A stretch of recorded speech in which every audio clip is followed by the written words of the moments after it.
आप कंफ्यूज कहाँ हो रहे हो, मुझे तो ये समझ नहीं आ रहा। होता है ना कि मैं रोनिन और हंटर में कंफ्यूज हूँ। क्यों कंफ्यूज? क्या 2024 में हमें टीवीएस रोनिन लेनी चाहिए? होता है ना कुछ लोग कि नहीं नहीं रोनिन तो अच्छी है पर महंगी है तो मैं हंटर ले लूंगा।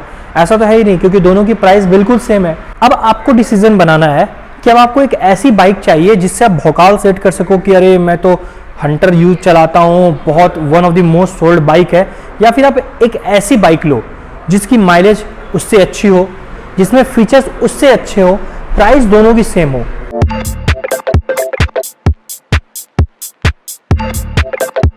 तो hi everyone, welcome back to my YouTube channel. जी हाँ, आज हमारे साथ है टीवीएस की रोनिन। देखो, जब से 2024 स्टार्ट हुई है ना, तो एक सवाल जो आप लोग मुझसे पूछते रहते हो कमेंट सेक्शन के नीचे, इंस्टाग्राम पे, क्या 2024 में हमें टीवीएस रोनिन लेनी चाहिए? हालांकि जब से रोनिन लॉन्च हुई है इसके बहुत सारे कॉम्पिटिटर आ गए मार्केट में, और जो सबसे बड़ा कॉम्पिटिटर है, देखो जो भी रोनिन लेने का सोच रहा है वो दो बाइक्स में तो कंफ्यूज रहता ही है, या तो टीवीएस रोनिन हो गई या फिर हंटर 350 हो गई। तो आज इस वीडियो को देखने के बाद आपका सारा कंफ्यूजन दूर होने वाला है। क्यों? क्योंकि मैं आपको एक चीज बता दूं कि बाइक जो होती है ना वो पर्सन टू पर्सन वेरी करती है। जी हाँ, मतलब आपको आपके बाइक से क्या चीजें चाहिए, आपकी क्या एक्सपेक्टेशंस है, वो आपको पहले खुद में ढूंढना पड़ेगा। उसके बाद आप उन चीजों को लेकर मार्केट में निकलो कि हाँ अब मेरे एक्सपेक्टेशंस को कौन सी बाइक फुलफिल कर रही है। तो ऐसे एक बाइक की परचेजेस होते हैं। तो मैं क्या करूंगा ना, वीडियो के लास्ट में आपको पता चलना ही है आपको कौन सी लेनी चाहिए। अगर आप इन दोनों में कंफ्यूज हो तो ये चीजें मैं आपको बताऊंगा ही वीडियो के लास्ट में, पर ना मैं विद इन द वीडियो कुछ ऐसे पॉइंट्स डिस्कस करूंगा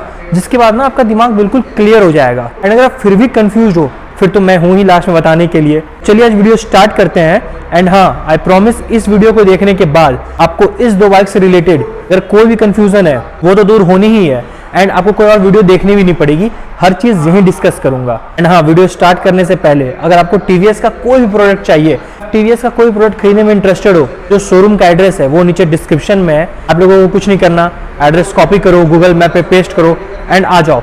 यार आओ, टेस्ट राइड लो, पसंद आए तो खरीद लेना। तो देखो, मैं इस वीडियो में ना आपको स्पेसिफिकेशन वगैरह नहीं बताऊंगा। अच्छी खासी टाइम हो गई है बाइक को लॉन्च हुए, तो अपना गूगल भी करोगे टीवीएस रोनिन तो आपको सारे स्पेक्स दिख जाएंगे। एंड हाँ, मैंने ऑलरेडी इस पे वीडियोस बनाकर अपने चैनल पर रखा है, अगर आपने नहीं देखा दोनों का, टीवीएस रोनिन का भी और हंटर 350 का भी, तो इस वीडियो के बाद मेरे चैनल विजिट करके भी आप देख सकते हो। तो स्पेसिफिकेशन वगैरह तो मैं डिस्कस नहीं करूंगा, किसका ज़्यादा किसका कम, ये चीज़ें नहीं होंगी। और हाँ, इस वीडियो में उन चीज़ों पर बात होगी जो ना, एक देखो दो तरह की चीज़ें होते हैं। एक जो आप देखकर बाइक खरीदते हो, एक जो आपको बाइक चलाने के बाद डे टू डे जब आप उसको राइड करते हो ना तब आपको समझ में आता है। तो मैं वो सेकंड चीज़ आज डिस्कस करने वाला हूँ कि डे टू डे राइड करने के बाद आपको बाइक से क्या क्या चीज़ें मिलने वाली हैं। हालांकि मेरे दोस्तों के पास रोनिन है, मैंने काफ़ी दिन से राइड कर रखा है, तो मैं ये चीज़ें अच्छे से आपको ऑन कैमरा ऑन रिकॉर्ड्स बता सकता हूँ। तो जो वीडियो होगी उसमें स्पेसिफिकेशंस वगैरह नहीं, बट हाँ जरूरत की चीज़ें आज डिस्कस होने वाली है। तो चलिए फिर वीडियो को स्टार्ट करते हैं। एक एक करके हर एक पॉइंट बताता हूँ आपको, फिर आप वीडियो के लास्ट तक खुद समझ जाओगे आपको कौन सी लेनी है अगर आप इन दोनों में कंफ्यूज हो तो। एंड हाँ, वीडियो लास्ट तक जरूर देखना, क्योंकि कोई भी पॉइंट अगर आप मिस कर दोगे फिर बाद में आपको ना डिसीजन मेकिंग में दिक्कत होने वाली है। वैसे तो मैं लास्ट में बता ही दूंगा, पर फिर भी आप खुद से भी एक बार एनालाइज करो इन चीज़ों को। देखो, मोटी मोटी ना 3, 4 या 5 चीज़ें ही हैं जो हर इंसान को एक बाइक से चाहिए। सबसे पहला तो इंजन अच्छा हो, रिलायबल हो। दूसरा, इजी टू राइड हो, आपको ट्रैफिक वगैरह में दिक्कत ना हो। तीसरा, सीट हाइट अच्छी हो, ग्राउंड क्लियरेंस अच्छी हो। एंड चौथा, माइलेज अच्छी दे। एंड पांचवा, जो इसकी सर्विस सेंटर्स वगैरह है ना वो क्लोजली अवेलेबल हो। यही 4-5 चीजें हैं जो लोग देखते हैं बाइक खरीदने से पहले। ठीक है, तो इन्हीं 5 चीजों के अराउंड मेरे सारे 5 पॉइंट्स होने वाले हैं आज। यही 5 डाउट्स मैं आपके क्लियर कर दूंगा, तो मुझे लग रहा है कि आप एक अच्छा डिसीजन ले पाओगे। तो चलिए सबसे पहले ना इसके इंजन की बात कर लेते हैं। रोनिन में हमें 225 सीसी का इंजन देखने को मिलता है। ठीक है, जो इसकी पावर है वो 20 PS की है, 19 Nm का टॉर्क है, 5 स्पीड गियर बॉक्स है। Same on the other hand जो हंटर से इनसे कंफ्यूज होते हैं, हंटर में क्या है 350 सीसी का हमें इंजन देखने को मिल जाता है। एंड जो पावर है वो भी वहां भी 20 PS है, टॉर्क 27 Nm है। ठीक है, तो जो पावर फिगर है उसमें रोनिन और हंटर दोनों बराबर है। तो अब इंजन की तो बात रही ही नहीं। ऐसा तो आप कह नहीं सकते हो कि नहीं नहीं भाई मुझे 350 सीसी में ज़्यादा पावर मिलेगा इसलिए मैं हंटर कंसीडर कर रहा हूँ, ऐसा तो है नहीं। रोनिन और Hunter almost same power deliver कर रही है, ऑलमोस्ट क्या बिल्कुल सेम पावर डिलीवर कर रही है। तो ये जो एक होता है ना सीसी का भौकाल, मतलब कुछ लोग होते हैं ना प्राउड फील करते हैं, अरे मेरी तो बाइक तो ज़्यादा सीसी की है, पर क्या फ़र्क पड़ेगा जब पावर आउटपुट एक जैसा है। एंड हाँ, इसके अपने फ़ायदे हैं, सिंस इसका सीसी कम है माइलेज भी तो ज़्यादा है, इसमें सीसी ज़्यादा है, माइलेज भी कम है एंड पावर भी सेम है। तो इन चीज़ों को समझो अगर आप सिर्फ ये देखोगे कि नहीं आजकल तो जहां भी सड़क पर देखता हूं मुझे रॉयल एनफील्ड की हंटर दिखती है, अगर आप ब्रांड वैल्यू के पीछे जाओगे फिर आप अपने लिए कोई चीज़ नहीं कर पाओगे ना।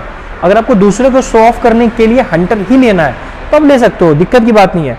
पर हाँ, वीडियो में मैं हर एक चीज़ को कंपेयर कर रहा हूँ, उसके बाद भी आपको अगर ऐसा लगे कि नहीं हंटर ही मेरे लिए अच्छी है या रोनिन ही मेरे लिए अच्छी है तो आप उसको लो। नाउ इंजन में पावर तो हमने बिल्कुल सेम देखा। अब इसके बात करते हैं सीट हाइट, क्योंकि सीट हाइट जो है ना वो आपके हैंडलिंग को मैनेज करती है। जी हाँ, जितनी अच्छी सीट हाइट उतनी अच्छी हैंडलिंग, क्योंकि आप जितने कंफर्टेबल होकर बैठोगे, जितना कंट्रोल आपको फील होगा अपने बाइक पर, उतना अच्छे से आप इसको मैनेज कर पाओगे, उतने अच्छे से ट्रैफिक में मैनेवर कर पाओगे। तो ये भी एक शॉकिंग अपडेट आपको मिलने वाली है कि इसकी और हंटर की दोनों की सीट हाइट भी सेम है। तो ये पॉइंट भी तो 20 से हट जाती है।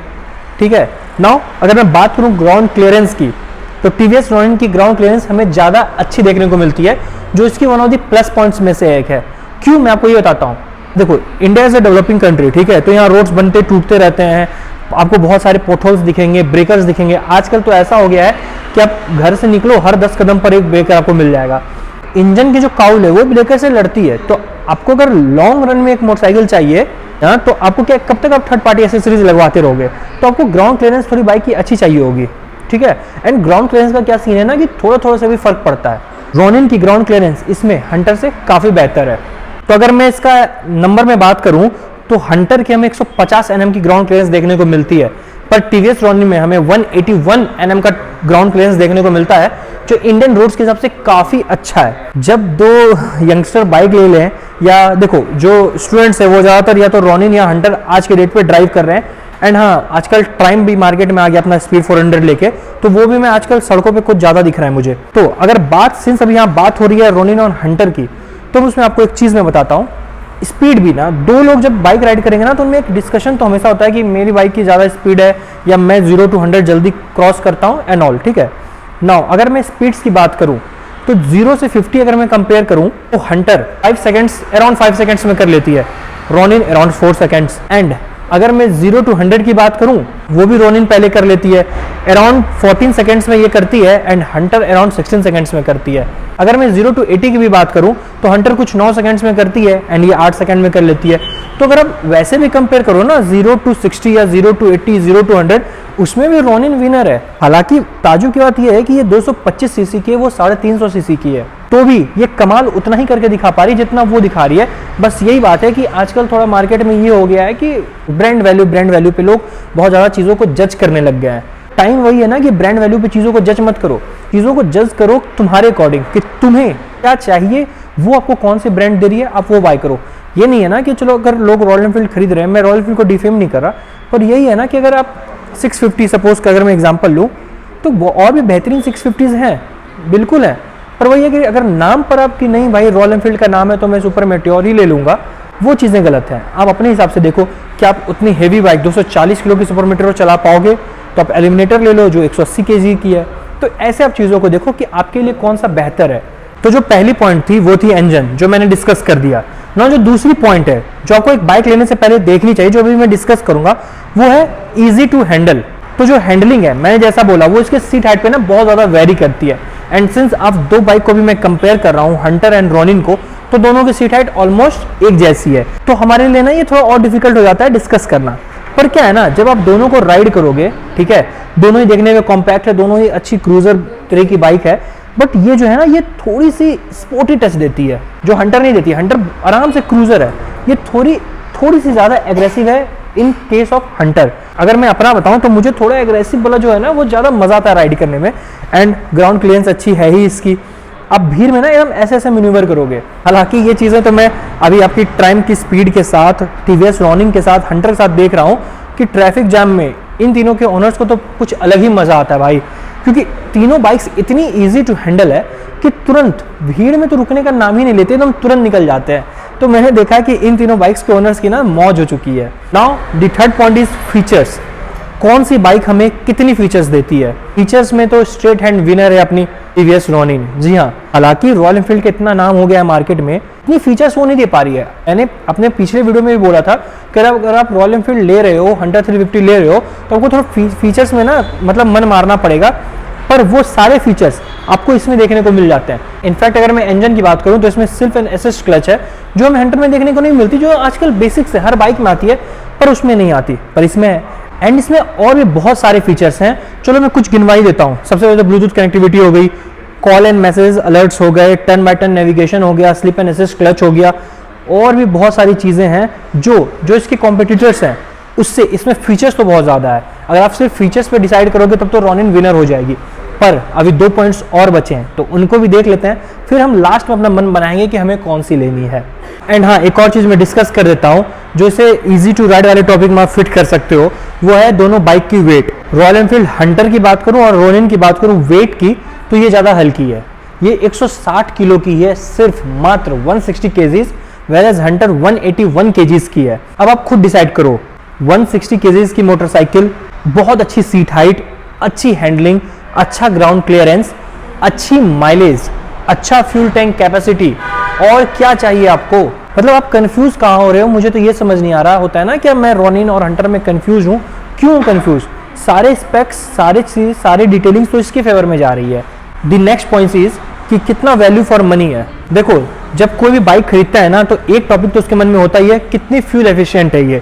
Both Ronin and Hunter students को काफी ज्यादा टारगेट करते हैं, इसीलिए दोनों ना one of the most sold bike में से अपने अपनी कंपनी के, क्योंकि ये दोनों ना यूथ्स को टारगेट कर रहे हैं, स्टूडेंट्स को टारगेट कर रहे हैं, जो हमारे यंगस्टर उनको टारगेट कर रहे हैं। तो यंगस्टर्स जो हैं उनके दिमाग में एक सवाल तो रहता है, ये कितनी फ्यूल एफिशिएंट है। देखो, अगर मैं अभी दोनों की फ्यूल एफिशिएंसी को कंपेयर करूं तो 2 चीजों पे करूंगा। पहले तो मैं इसकी टैंक कैपेसिटी देखता हूं। हमें रोनिन में 14 लीटर का टैंक कैपेसिटी देखने को मिलता है, वेयरएज हंटर में हमें 12 लीटर का टैंक कैपेसिटी देखने को मिल जाता है। फ्यूल एफिशिएंसी, अगर मैं हाईवेज की बात करूं तो हंटर 35 का माइलेज देती है, रोनिन 40 का माइलेज देती है। मैं हाईवेज की क्रूजिंग की बात कर रहा हूं। नाउ द लास्ट पॉइंट जो मुझे लगता है बहुत बड़ा मेजर रोल प्ले करता है किसी भी इंसान को उसके ना पसंदीदा बाइक को डिफाइन करने में, वो है वैल्यू फॉर मनी। क्या प्राइस होने वाली है? अब देखो, इसमें कैच क्या है कि 2 कॉम्पिटिटर्स हैं with same price tags, Ronin हो या फिर हंटर हो, दोनों के एक्स शोरूम प्राइस बिल्कुल सेम है। होता है ना कुछ लोग कि नहीं नहीं रोनिन तो अच्छी है पर महंगी है तो मैं हंटर ले लूंगा, ऐसा तो है ही नहीं, क्योंकि दोनों की प्राइस बिल्कुल सेम है। पिछली चीजें मैंने बोले, fuel efficiency, easy to handle, कितनी कंफर्टेबल फील करते हो आप, कितना आपको कंट्रोलिंग फील होता है, और लॉन्ग रन में बाइक्स में क्या क्या प्रॉब्लम्स आती हैं, यही चीज़ें हैं जिस पे आपको ना भी डिफरेंस करना है अपने मन में कि आपको ये लेनी है या वो लेनी है, और कोई स्केल है नहीं इन दोनों को कंपैरिजन करने का। तो मैंने वीडियो में हर एक चीज़ एक्सप्लेन कर दिया, हर एक पॉइंट एक्सप्लेन कर दिए दोनों के बीच में। अब आपको डिसीजन बनाना है कि अब आपको एक ऐसी बाइक चाहिए जिससे आप भौकाल सेट कर सको कि अरे मैं तो हंटर यूज चलाता हूँ, बहुत one of the most sold bike है, या फिर आप एक ऐसी बाइक लो जिसकी माइलेज उससे अच्छी हो, जिसमें फीचर्स उससे अच्छे हो, प्राइस दोनों की सेम हो। मेरा यही कहना है कि आप बाइक ना भौकाल के लिए मत चूज करो, इसके लिए मत चूज करो कि लोग क्या कहेंगे, नहीं, आप ऐसी बाइक लो जो आपको खुशी दे, जो लॉन्ग रन में आपकी मदद करे। जैसे आप लॉन्ग रन्स में आप क्या चीज़ें देखोगे, इंजन रिलायबल है कि नहीं, माइलेज अच्छी है कि नहीं, फीचर्स हमें क्या क्या मिलते हैं, इन चीज़ों को देखकर अपना मन बनाओ। एंड हाँ, अगर आप मुझसे पूछोगे कि इन दोनों में मैं क्या खरीदूं, I will go with TVS Ronin. क्यों? मैंने आपको बता दिया, reliable engine, good mileage and lots of more features than them. I hope आपने पूरा वीडियो देखा है तो आप अपना डिसीजन खुद ले सकते हो। So that's all for this video. मुझे जितना पता था डिफरेंसेस, जो चीज़ें मैंने राइड करके दोनों बाइक को एक्सपीरियंस किया, मैंने आपको बता दिया। तो I hope you would like this video, and अगर आपको वीडियो अच्छी लगी, do like, share and subscribe to my YouTube channel. मिलते हैं अब अगले वीडियो में एक नई बाइक के साथ।